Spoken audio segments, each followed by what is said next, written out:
Des exercices sur les fonctions. Donc pour commencer, on a des calculs d'image.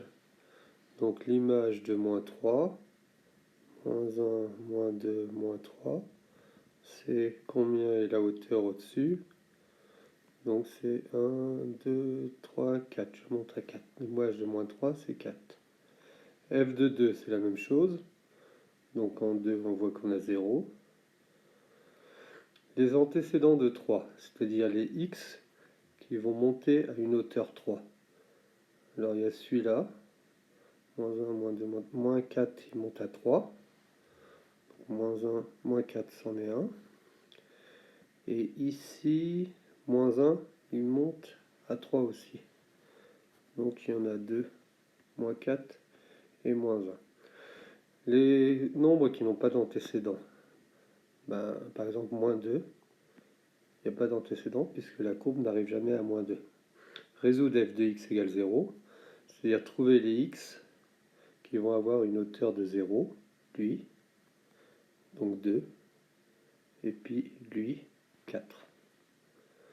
Trouver les f de x qui est plus grand que 0, c'est-à-dire quand est-ce que f de x est au-dessus de 0, c'est-à-dire sur toute cette partie-là, et c'est ce petit bout-là.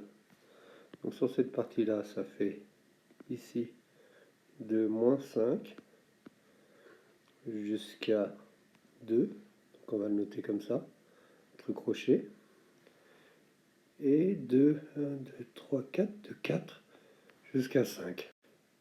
Donc de 4 jusqu'à 5, union, je mets le U là, de 4 jusqu'à 5. Voilà, donc c'est ce qui est écrit ici. Après, maintenant on passe aux formules.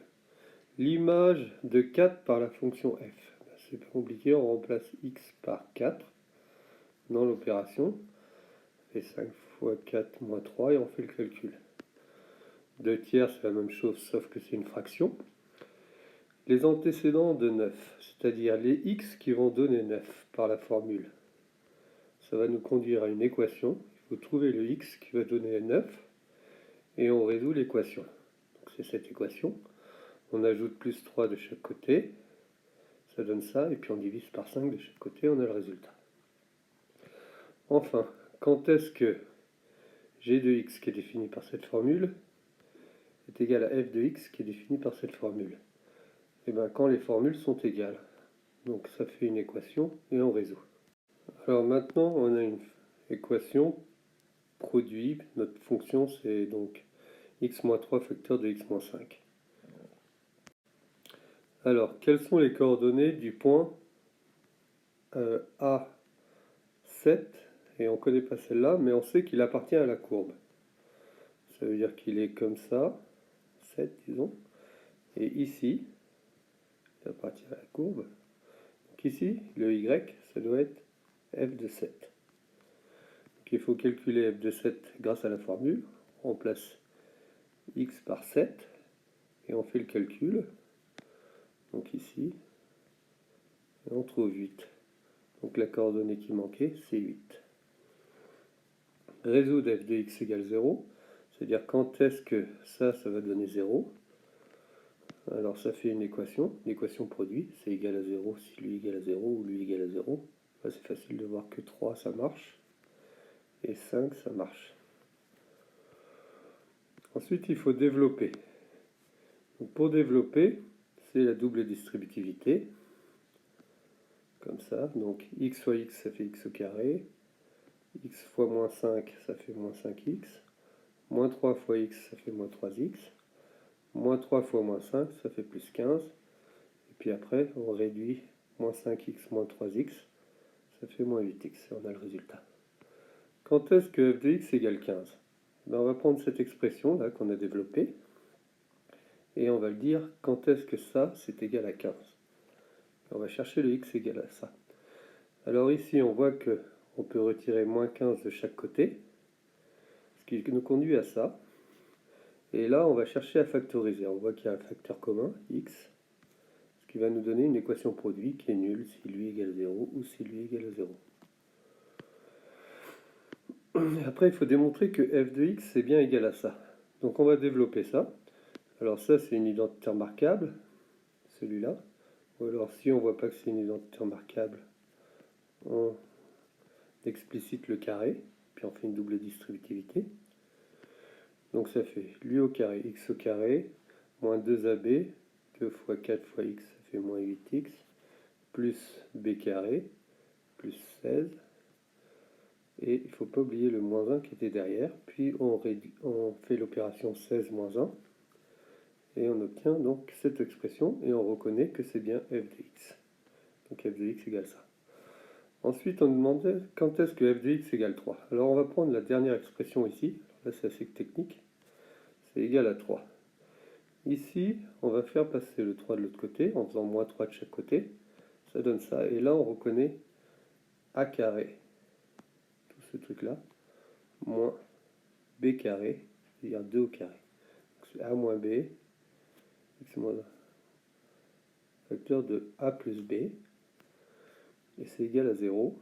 Après, ça, la parenthèse ici à l'intérieur, on peut la supprimer. Donc ça fait x moins 4 moins 2, x moins 6. Puis de l'autre côté, ça fait x moins 4 plus 2, x moins 2, et puis on résout, c'est une équation produit. Alors cet exercice, c'est un peu du même genre. Celui-là, c'est un peu du même genre. Après, bon, ben ça, c'est encore de la lecture graphique, ici. Alors, ce qui est nouveau, c'est il faut faire le tableau de variation de cette courbe-là. Alors, le tableau de variation, c'est toujours deux lignes, une ligne pour les x et une ligne pour les f de x. Alors, x, il varie de moins 3 jusqu'à 5. Moins 3 jusqu'à 5. Après, la fonction, on voit qu'elle monte, ici. Elle monte, et ça s'arrête de monter quand x égale moins 1. Et ça monte jusqu'à 1. Après, ça descend tout ça. On s'en fiche que ça descende de différentes vitesses, ça descend. Ça descend jusqu'à x égale 2. Ça descend pour une hauteur de moins 3. Puis ça remonte ici, ça remonte jusqu'à x égale 3. Alors j'ai oublié d'indiquer d'où ça partait ici. Ça partait de moins 2. Voilà, donc on a notre tableau de variation. Il y a la lecture du tableau de variation. Donc là, on n'a pas la courbe, on a juste le tableau de variation. Donc déterminer l'ensemble de définitions de f. Ben, c'est là, de moins 2 jusqu'à 6. Donc de moins 2 entre crochets jusqu'à 6. Alors comparer f de moins 1 et f de 0. Alors où il se trouve moins 1 ? Moins 1, il est un petit peu après le moins 2. Et 0, il est avant le 1. Donc f de moins 1, oui, il est en bas. Et f de 0, il est un peu plus haut. Donc f de moins 1, il est plus petit que f de 0. À 4,5 et 5,5, ça se situe ici. 4,5, 5,5, il est là. Et on voit que 4,5, l'image, elle sera plus haute que l'autre. Donc c'est celui-là qui sera plus grand. Alors le maximum, quand est-ce que f a un maximum? Ici elle monte à 0, puis ici elle monte jusqu'à 2. Donc ce sera en 2 le max, ce sera pour x égale 4. Résoudre f de x égale 0. Quand est-ce que f de x égale 0? Il est à 0 ici. Après il descend ici, il repasse par 0. Il remonte jusqu'à 2 et puis il redescend jusqu'à 1, c'est-à-dire qu'il reste en fait au-dessus de 0. Bien qu'on ne pense pas quand on voit le tableau de variation, mais si ça descend jusqu'à 1, c'est-à-dire qu'en fait ça reste au-dessus de 0. Donc il y a deux points où c'est 0, c'est en 1 et en 4, et en 3,5. En 1 et en 3,5. Donc c'est deux points. On le met entre accolades. Quand est-ce qu'elle est plus haute que 0? Alors, elle est plus haute ici dans ce point, elle vaut exactement 0. Donc, il faut le noter en 1. Parce que plus grande ou égale, Et puis après, sur toute cette période-là, toute cette partie-là, de 3,5 à 6, elle est plus grande que 0.